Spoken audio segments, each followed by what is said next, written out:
오래전에 뉴욕 타임즈에 실렸던 기사입니다. 베트남 전쟁 때 한 미군 병사가 월맹군에게 사로잡혀 포로가 됐습니다.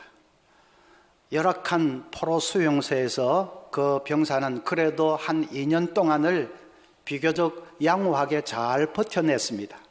왜냐하면 수용소 대장이 자기들에게 잘 협조하면 일정 기간이 지나면 석방해 주겠다고 약속을 한 것입니다. 실제로 전에 그런 사례도 있었기 때문에 이 병사는 그 수용소 대장의 말을 철석같이 믿었습니다. 그래서 포로들 사상 개조반의 반장을 맡아서 월맹군에게 충성을 다했습니다. 그런데 어느 날 우연하게 그 수용소 대장이 자기를 속였다는 것을 알게 되었습니다. 자기를 실컷 이용만 해먹고 석방시켜줄 생각은 추호도 없다는 것을 알게 되었습니다. 이 병사가 엄청 충격을 받았습니다. 그 다음부터 시름시름 앓더니 몇 주 지나지 않아서 죽고 말았습니다. 2년 동안을 잘 지낸 사람이 왜 갑자기 죽어버립니까? 그를 죽인 것은 절망이었습니다. 살아갈 희망이 사라지니까 더 이상 버틸 힘도 사라져버렸습니다. 수용소는 꼭 같은데 희망을 품고 사느냐 절망하면서 사느냐에 따라서 그렇게 달라졌습니다. 그래서 심리학자들은 우리 삶의 성패를 좌우하는 것은 사건이라기보다는 그 사건에 대해서 어떻게 반응하느냐 하는 반응이라 그렇게 말했습니다. 우리 삶의 성패를 좌우하는 것 중에 사건이 차지하는 비율은 10% 정도밖에는 안 되고 나머지 90%는 어떻게 반응하느냐 하는 그 반응에 달린 것이라고 했습니다. 정말 그렇지요. 수용소라고 하는 그 열악한 환경, 그런 수용소 생활을 수용소에 던져졌다고 하는 사건은 마찬가지입니다. 그런데 그 사건에 대해서 희망으로 반응을 할 때는 잘 견뎌냈지만은 절망으로 반응하니까 그냥 쓰러져 버리고 말았습니다. 반응을 어떻게 하느냐에 따라서 사람이 살기도 하고 죽기도 합니다. 꼭 스위스의 어느 지명과도 같습니다. 스위스 어느 평원에 가면 세상의 한가운데라는 아주 재미있는 이름을 가진 곳이 있습니다. Middle of the world, 세상의 한가운데라는 이름을 가졌습니다. 거기는 하늘에서 빗방울이 떨어질 때 조금만 오른쪽으로 떨어지면 그러면 라인강을 거쳐서 북해로 빠지고 조금만 왼쪽으로 떨어지면 롱강을 거쳐서 지중해로 빠집니다. 빗방울이 조금 방향을 트는 데 따라서 그렇게 정반대로 나누어지기 때문에 그 중간 지점을 세상의 한가운데라고 이름을 붙인 것입니다. 꼭 그와 같이 어떤 사건을 당했을 때에 우리 마음의 이 반응이 어떠냐에 따라서 조금 반응을 달리하는 데 따라서 완전히 운명이 좌우될 수 있습니다. 여러분, 혹시 사업에 실패를 당해서 지금 가정이 위태위태하십니까? 병원에서 암 선고를 받고 눈앞이 캄캄하십니까? 그분들은 지금 세상의 한가운데 서신 것입니다. 반응을 어떻게 하느냐에 따라서 여러분의 운명이 달라지게 될 것입니다. 그 위기 상황에서도 그래도 희망을 잃지 않고 희망을 불태울 수 있다면 여러분은 살 것입니다마는 절망의 늪에 그냥 주저앉아 버리면 어쩌면 영원히 일어서지 못할지도 모릅니다. 반응을 잘 해야 됩니다. 그러면 위기 상황을 만날 때에 어떻게 하면 희망을 잃지 않고 희망을 불태우면서 극복할 수 있겠는가? 그것이 중요하겠죠? 자, 오늘은 그에 대해서 말씀을 드리려고 합니다. 한 아이가 아빠와 함께 휴일을 맞아서 에버랜드에 놀러 갔습니다. 한 손에는 풍선을 들고 한 손에는 아이스크림을 들고 이제 입구에 들었습니다. 놀이기구가 빙빙 돌아가고 형형색색 옷을 입은 아이들이 그냥 이리 뛰고 저리 뛰고 소리를 지르고 야단입니다. 이 꼬마가 눈이 휘둥그레졌습니다. 야, 오늘 진짜 신나겠구나 싶어서 마음이 막 달아오릅니다. 그런데 그 복잡한 사람들 틈에서 그만 아빠를 놓쳐버렸습니다. 아빠를 잃어버리고 나니까 세상이 갑자기 돌변했습니다. 그 신나게 보이던 세상이 갑자기 무섭고 낯선 세상으로 보이기 시작합니다. 빙빙 돌아가는 놀이기구도 더 이상 눈에 들어오지도 않습니다. 손에 들고 있는 아이스크림 풍선 무슨 소용이 있습니까? 그 좋던 것들이 아무 의미도 없고 그저 눈앞이 캄캄하기만 합니다. 놀이동산은 여전히 그대로 있는데 아빠가 있고 없고가 그렇게 사람을 완전히 다르게 만들어 놓았습니다. 우리 인간도 마찬가지입니다. 여러분, 하나님을 모시고 사느냐 하나님이 없느냐에 따라서 세상 사는 것이 완전히 달라집니다. 인간이 왜 하나님을 놓치고 살지요? 인간은 죄를 짓는 죄인이기 때문에 그렇습니다. 우리가 행동으로도 죄를 짓고 생각으로도 죄를 짓고 늘 죄를 짓지 않습니까? 죄를 짓는 죄인이기 때문에 인간은 하나님으로부터 끊어져 버렸습니다. 왜냐하면 하나님은 죄를 용납하실 수 없는 거룩하신 분이십니다. 하나님은 거룩하신 분인데 우리는 늘 죄를 지으니까 그러니까 하나님과의 관계가 단절되어 버렸습니다. 하나님과의 관계가 끊어져 버린 인간은 아빠를 놓쳐버린 아이와 같습니다. 여러분, 삶을 살면서 왜 시도 때도 없이 허전한 생각이 들고 왜 미래를 생각하면 불안하고 무섭고 왜 그렇습니까? 분명히 돈도 좀 있고 명예도 좀 있고 손에 가진 거 좀 있는데 그런데도 삶이 왜 그렇게 허무하게 느껴지고 아까 김자옥 씨 얘기한 것처럼 왜 그렇게 허무하게 느껴지고 불안하고 무섭고 왜 그렇습니까? 창조주 하나님, 내 인생의 주인 되신 하나님을 놓쳐버렸기 때문입니다. 마치 이 소켓에서 빠져버린 그 플러그와 같이 하나님을 놓쳐버렸기 때문입니다. 하나님이 그런 인생을 불쌍히 여기셨습니다. 그래서 예수 그리스도를 이 땅에 보내주셨습니다. 예수님이 우리 죄를 다 짊어지고 십자가 위에서 돌아가시게 했습니다. 그래서 누구든지 그 예수님을 믿으면 이제는 죄 씻음을 받고 깨끗하게 되어서 하나님과의 관계가 다시 회복되게 해주셨습니다. 죄 때문에 하나님과 우리 사이가 끊어져 버렸는데 예수님을 믿어서 죄사함 받아 깨끗하게 되고 죄 문제가 해결이 되면 그러면 그 끊어졌던 관계가 다시 회복이 됩니다. 회복될 뿐 아니라 하나님의 자녀가 됩니다. 아까 읽은 말씀 보면 영접하는 자 곧 그 이름을 믿는 자들에게는 하나님의 자녀가 되는 권세를 주셨으니 하나님의 아들이 되고 하나님의 딸이 되는 것입니다.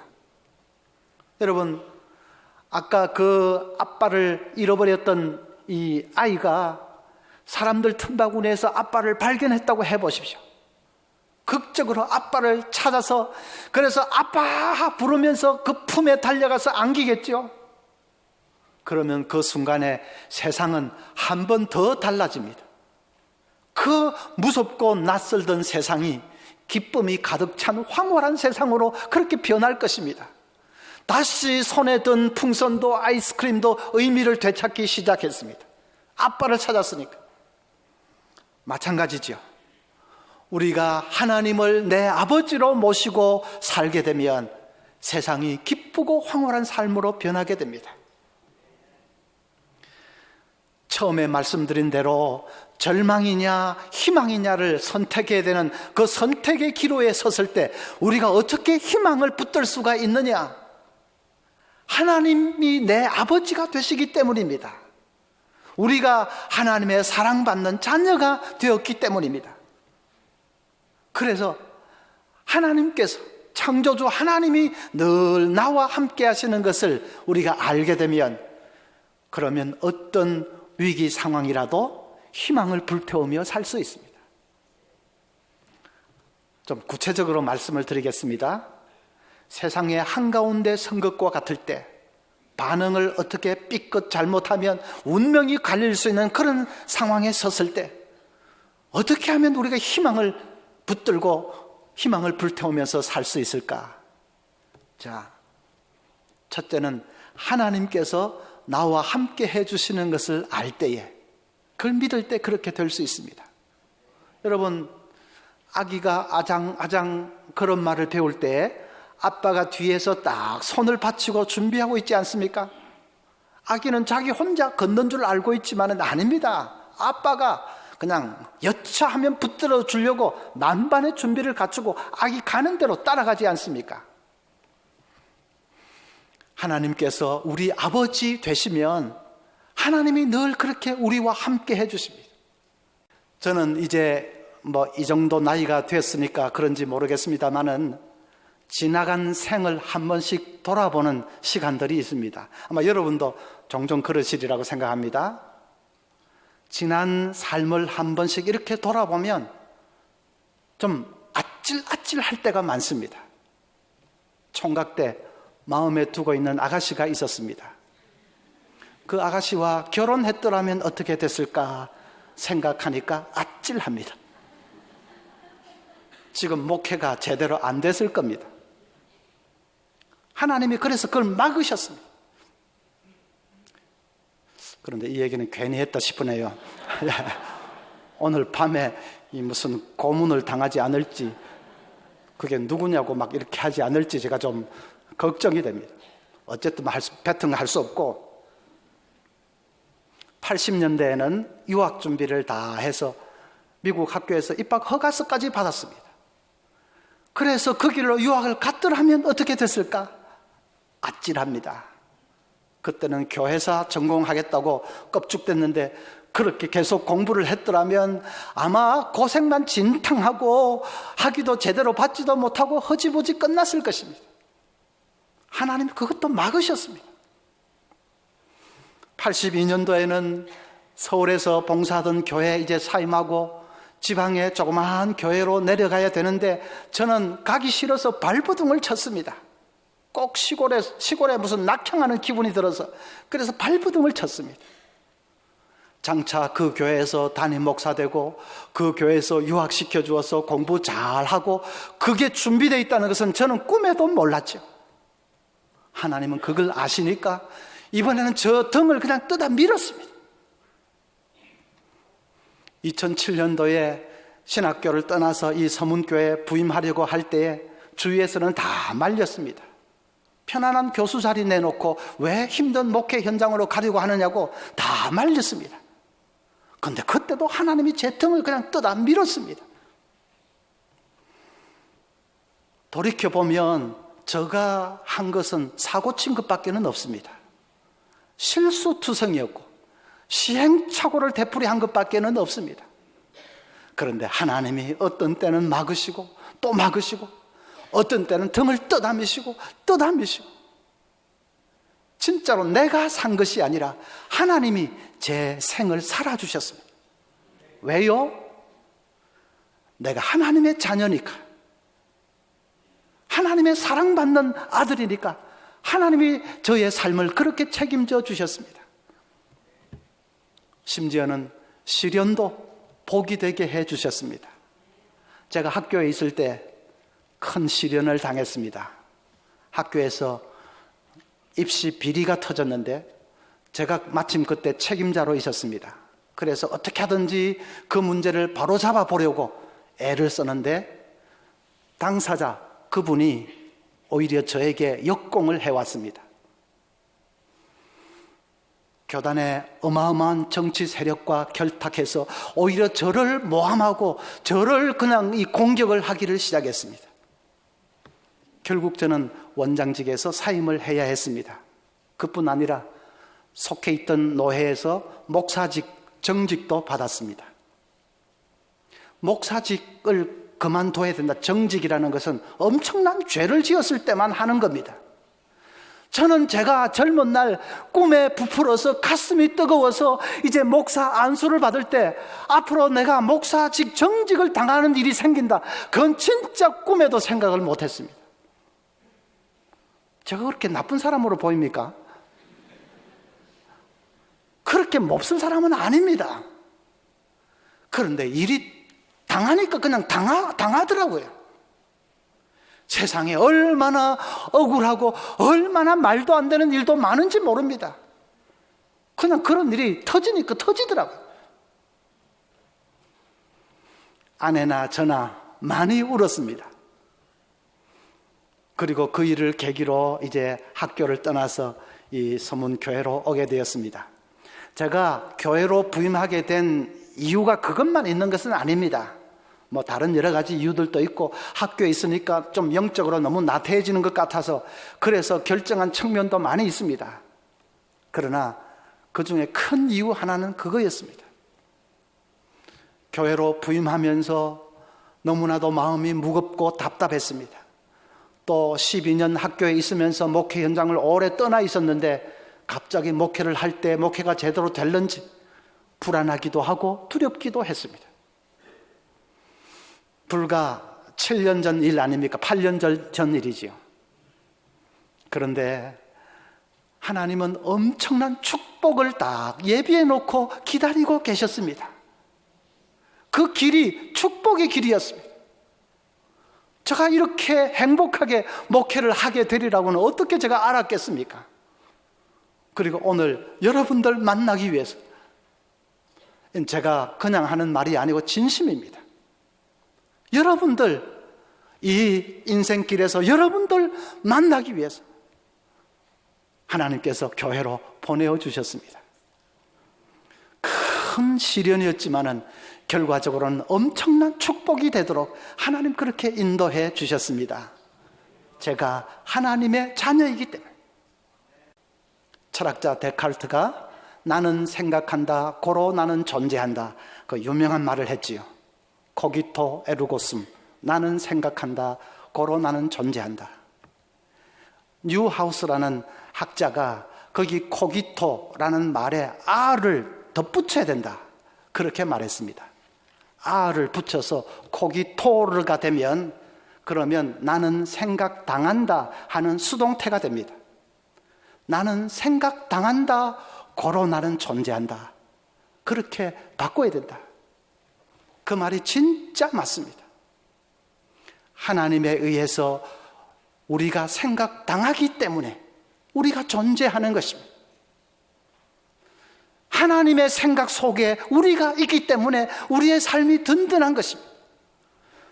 희망이냐 절망이냐 선택의 기로에 설 때 우리가 희망을 불태울 수 있는 것은 무슨 내가 잘나서 내가 강해서가 아니라 하나님이 나를 생각하고 계시기 때문에, 코기토가 아니라 코기토르, 내가 하나님에 의해서 생각당하고 있기 때문에, 그래서 우리는 언제나 희망을 불태울 수가 있습니다.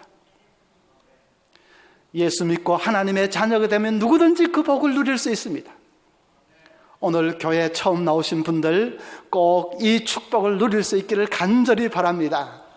코기토가 아니라 코기토르가 되는 그 복을 누릴 수 있기를 바랍니다. 어떤 목사님이 결혼 25주년을 맞아서 중국에 여행을 갔습니다. 중국에 친구들이 여러 명 있기 때문에 그래서 여행을 가서 근사한 식당을 잡아서 이제 이 피로연을, 축하연을 가집니다. 그 자리에 중국에서는 유명한 자오이라는 화가도 함께 했습니다. 한창 자리가 무르익으니까 이 자오이 화백이 큰 도화지를 가지고 오더니 오늘 여기 모인 친구들이 다 함께 합작을 해서 그림을 기념으로 하나 그립시다 그럽니다. 사람들이 다 좋다고 했습니다. 목사님부터 붓을 들었는데 겨우 짝대기만 몇 개 그었습니다. 그림은 문외한이니까 짝대기만 몇 개 그었습니다. 다른 사람은 산도 그리고 강도 그리고 하는데 뭐 다 엉터리들이죠. 마지막으로 자우이 화가 차례가 됐습니다. 화가가 말을 두 필 그립니다. 그리고는 붓질을 슥슥슥슥 막 이렇게 하는데 사람들이 깜짝 놀랐습니다. 그림이 명화가 된 것입니다. 그 문외한들이 아무렇게나 막 이렇게 해놓은 그 엉망인 그림을 화가가 뭐 이렇게 쓱쓱쓱쓱 하니까 명화가 됐습니다.